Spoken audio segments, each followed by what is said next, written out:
Good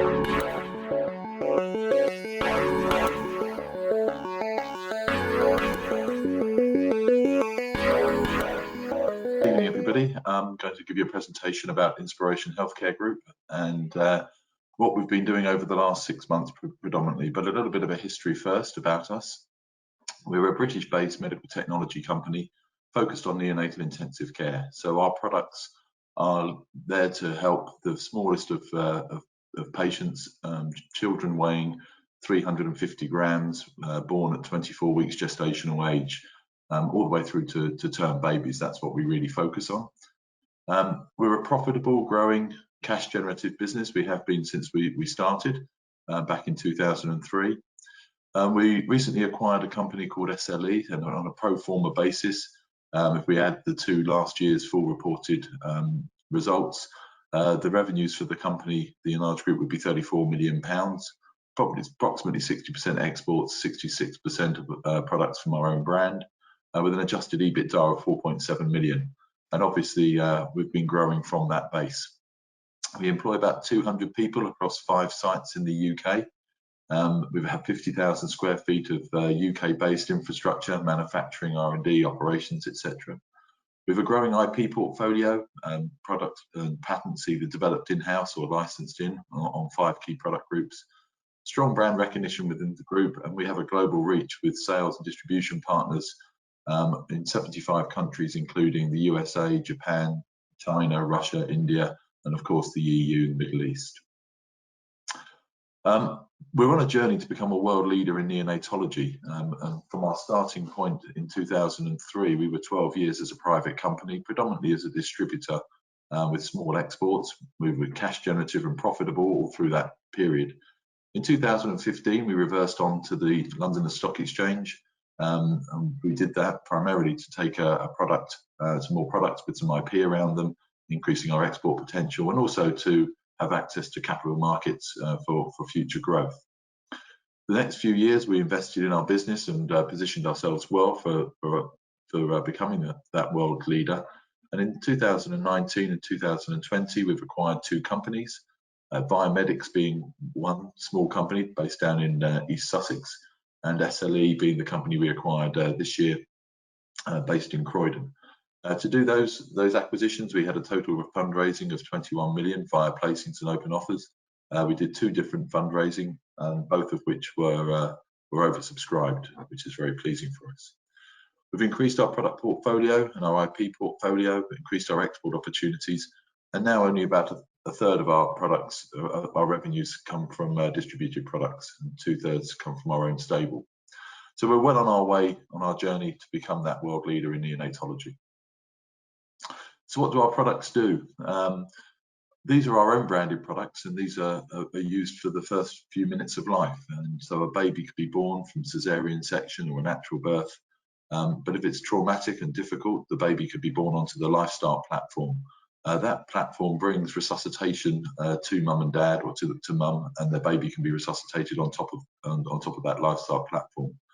In order to do that, the mattress that the baby will lie on needs to be warm, and our Cozy Therm controller and mattress system will provide that level of heat. We have an air and oxygen blender down in the bottom left-hand corner there that we buy in an own brand from a company in America. That controls the fraction of inspired oxygen that will go to the baby, and it will flow through the Inspire RPAP driver in the top right, where the pressures are set, going through the Biomedics first breath breathing circuits into our Inspire RPAP generator and to the baby. And so that will actually resuscitate the baby for the first breaths of life. It can actually be started before the umbilical cord is actually clamped and cut. Hopefully the baby has a good outcome there, but if not, and some babies unfortunately need to be moved into the neonatal intensive care unit, the next part of our portfolio is for the next few hours of life. The baby would go onto a ventilator for respiratory support, and here you see the SLE 6000 ventilator, a high-end ventilator with all various modes of operation.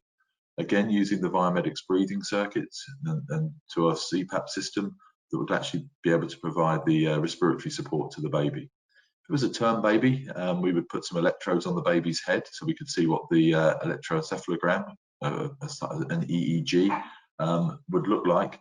And our EEG signal would then be sent to wirelessly to a computer, where it's turned into what's called a amplitude integrated EEG, or a CFM trace, for the doctor to be able to interpret simply and easily.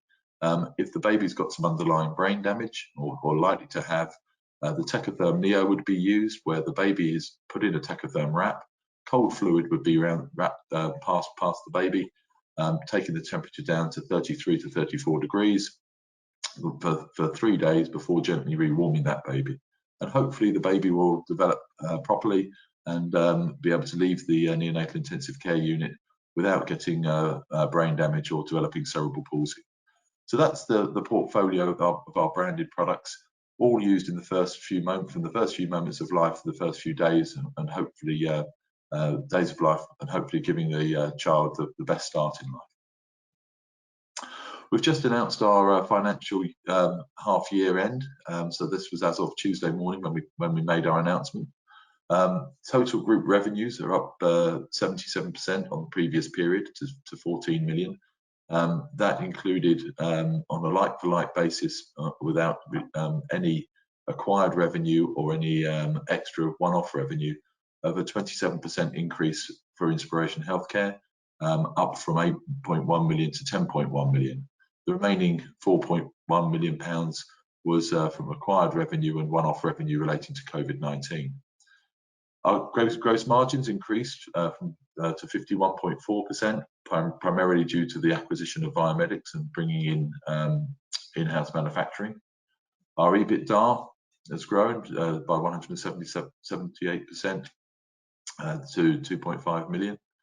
Our operating profit was up 277% to 2.1 million, and our underlying diluted earnings per share also increased. We are a strong cash generative company, and we finished the half year with 6.7 million pounds of cash.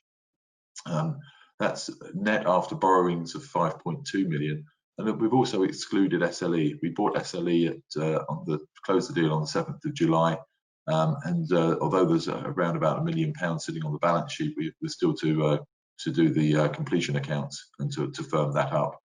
So we'd expect that 5.2 million pounds to be increasing when we finally conclude the completion accounts.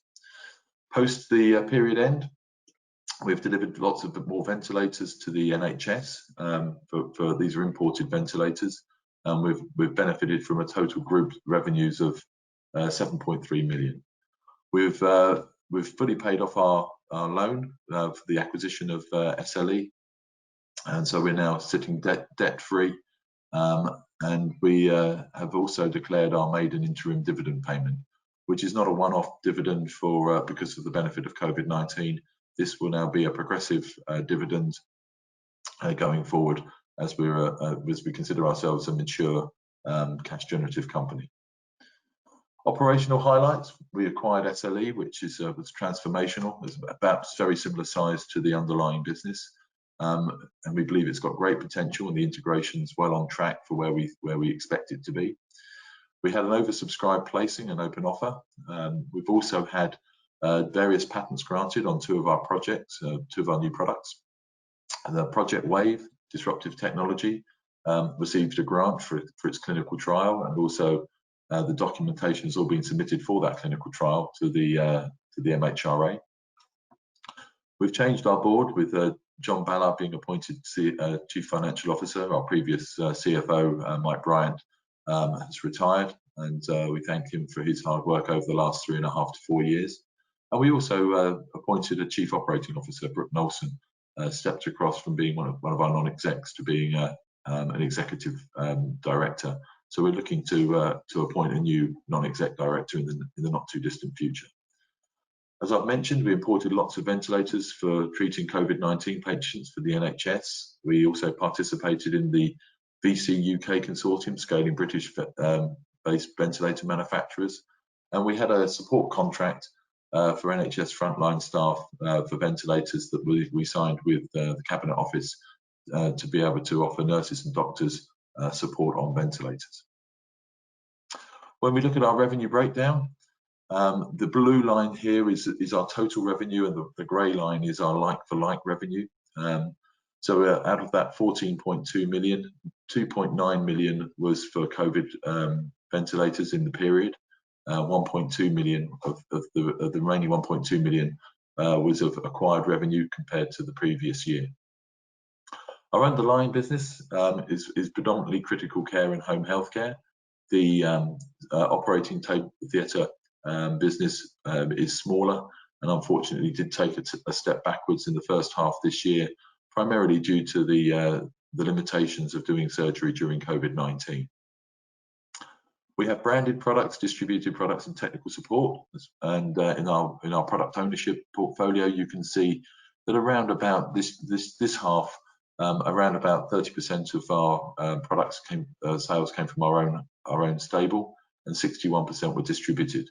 This excludes the SLE business, which was only accounted for the last 3 weeks or so, and that's being included back in the blue line above. But in the grey line, our own branded products did reduce by about £600,000, primarily because of our difficulties of exporting, and also as healthcare professionals and health hospitals went back to doing primarily concentrated on COVID-19 patients and not looking to change practice and change suppliers. The impact of COVID-19 on our company: we were considered essential workers, so we had people working remotely, like our service engineers and sales team, but we also put our non-essential office staff into remote working to make them safe. We did carry on the factories working and the warehouses working to keep the supply chains open for medical devices going to the NHS and hospitals overseas. Thankfully, the bubble systems that we've been working on with shifts and moving people around the factories have meant that we haven't been majorly impacted by anybody having COVID-19, and we've managed to keep all our staff safe. So and long may that continue. The group as a whole imported over 500 ventilators for adults, giving us a one-time revenue of about 7.3 million. When we include other ancillary services to the NHS. We have seen issues around export, mainly around travel, reducing the sales of some products. We also said on the travel, we also had issues around freight and trying to get products both exported and imported in difficult conditions, with obviously the overall freight routes being closed down in some instances. Hospitals have focused on current practice, reducing the opportunity for change, and also opportunity to do research, new research that wasn't COVID-19 related. With part of Ventilator Challenge UK, we joined that as an expert advisor on ventilators, and we're very pleased to say that even despite that consortium now having finished its work, we've actually remained in contact with some of the consortium members. Some of the larger companies have offered their support to us, so we can try and learn from their program management and their R&D management to see if we can actually get our new products out into the market quicker. So overall, we believe COVID-19 to be has had a positive effect on our outlook this year. We've announced previously our ambition and our strategy to become a global leader in neonatal intensive care, targeting 100 million of revenues. And this slide shows that over the last few years, we've really been delivering on all 3 aspects of our strategy. Organic growth: last year we had 12% year-on-year growth, and so the first half this year of 25% growth maintains that momentum. We said we'd invest in disruptive technology, and our disruptive respiratory project Wave has had grants awarded. The IRIS submission for the clinical trial has been done, and the patents have been granted. And finally, on our acquisition strategy, we've made 2 acquisitions since September 2019.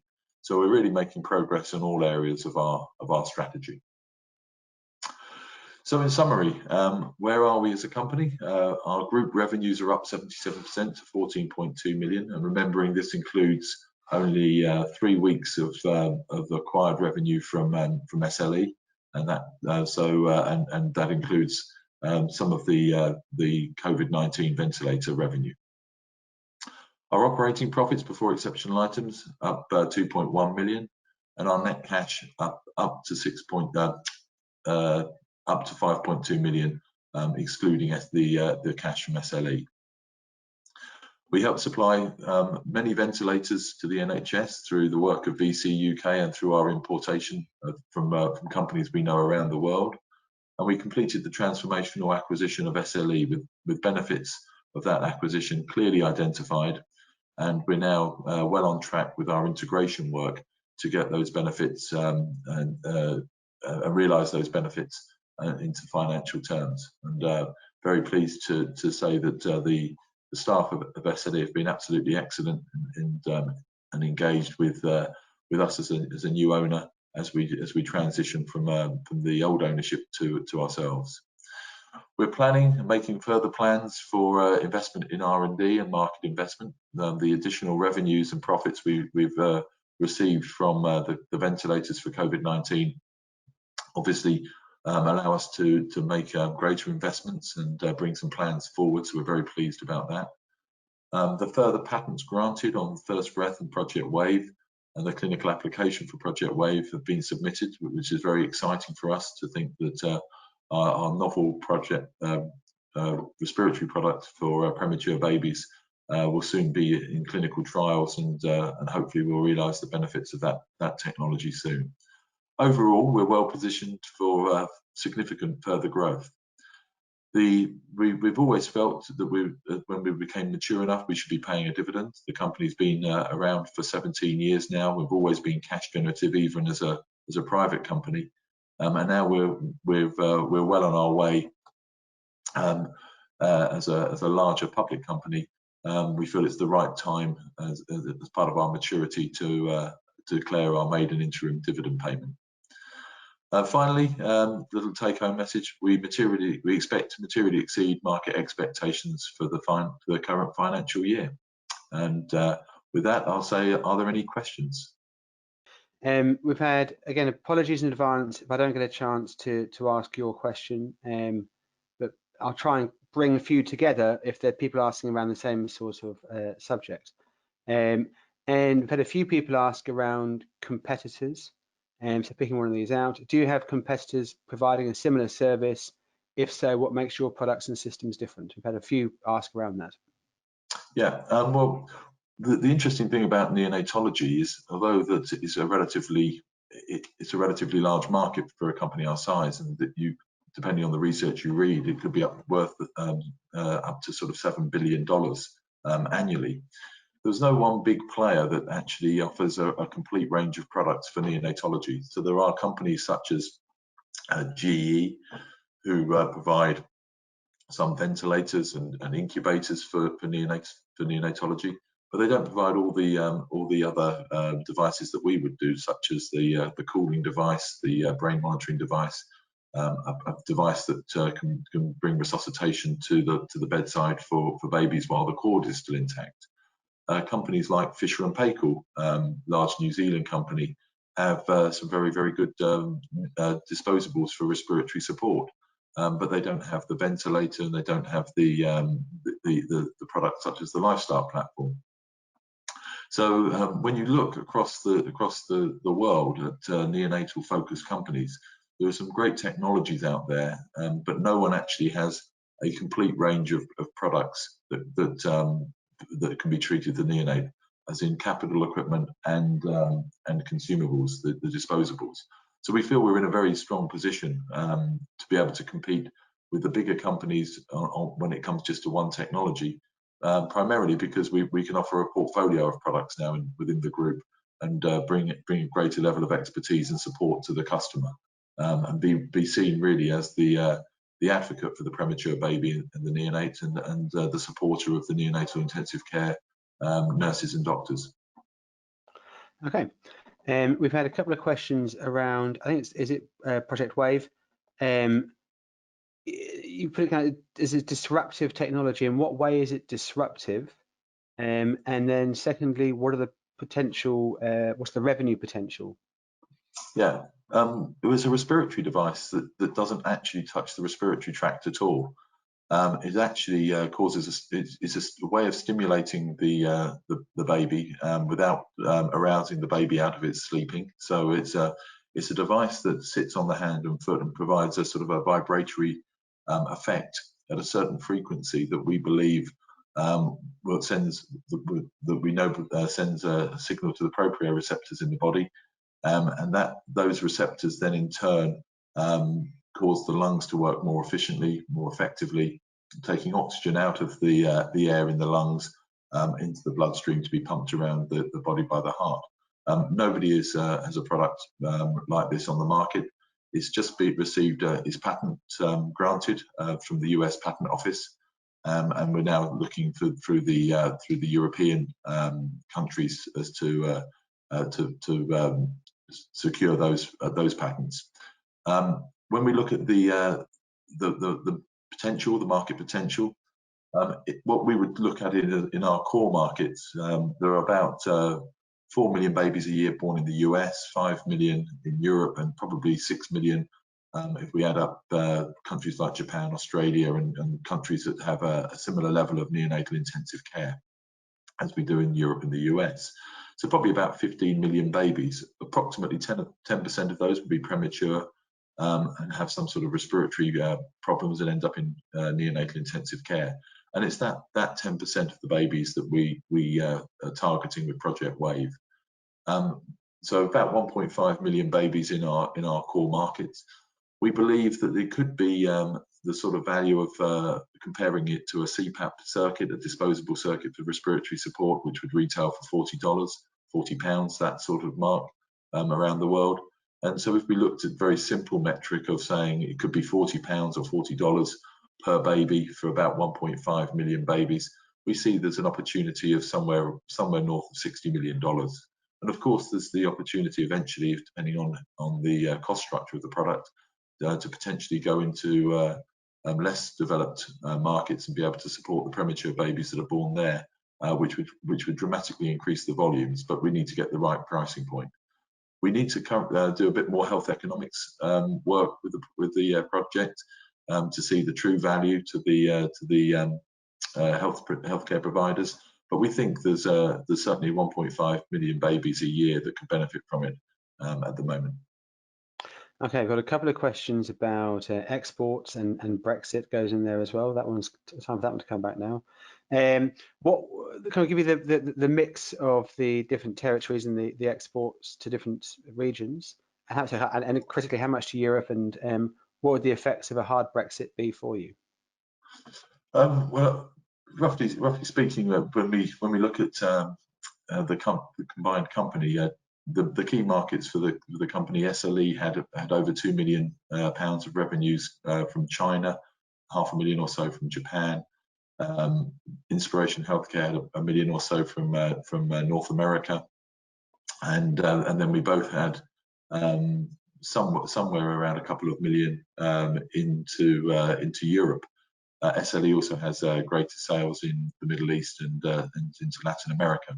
So we do touch the fairly wide net, and so Europe is not the only export markets that both SLE and Inspiration Healthcare sell into.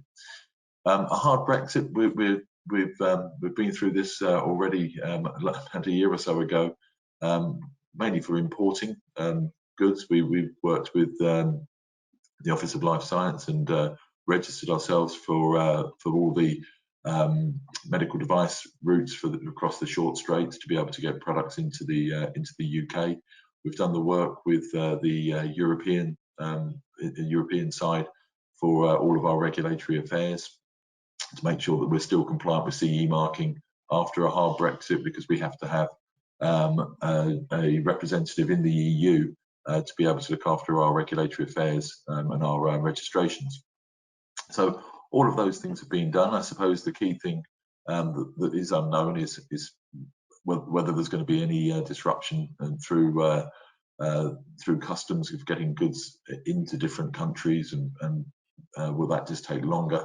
But we're working very much with our distribution partners in Europe to make sure that they have the right levels of stock so that if there is a hard Brexit, they won't be affected, and the hospitals will still be able to get the equipment quickly while we work out the best way to get the products across the short straits, or flying into various different hubs. So we actually feel we're in pretty good shape. The first round a year or so ago set us up, and so if there is a hard Brexit this time, we're just building on the plans we already had. Had a question, there's a couple here to try and put together about a kind of comment on the share price, and I appreciate you can't give a kind of forward-looking look at the share price. Do you have any broker targets or any broker forecasts for you, Neil? There's some research that Senkos, our broker, has published, and I think that can be accessed through the Senkos website or our website. Obviously, you have to ensure that you meet the requirements for reading that research. Their targets for next year for us that they've identified is around a turnover of around or just over 40 million for the year. And regarding the share price, it's always a bit of a puzzle for me, being a major shareholder myself, as to why the share price is where it is. At the moment, we're sitting on revenues somewhere, if you want an annualized run rate of somewhere north of the 34 million that, if you just put the two companies together from their last year ends, Inspiration Healthcare in January reported 17.1, and SLE reported 17.8, and SLE reported 16.1 in July 19. So that would give us a platform for 34 million, and we've been growing north of there. With cash in the bank of over 5 million, we seem to be trading on an enterprise value of about 1.1 times turnover.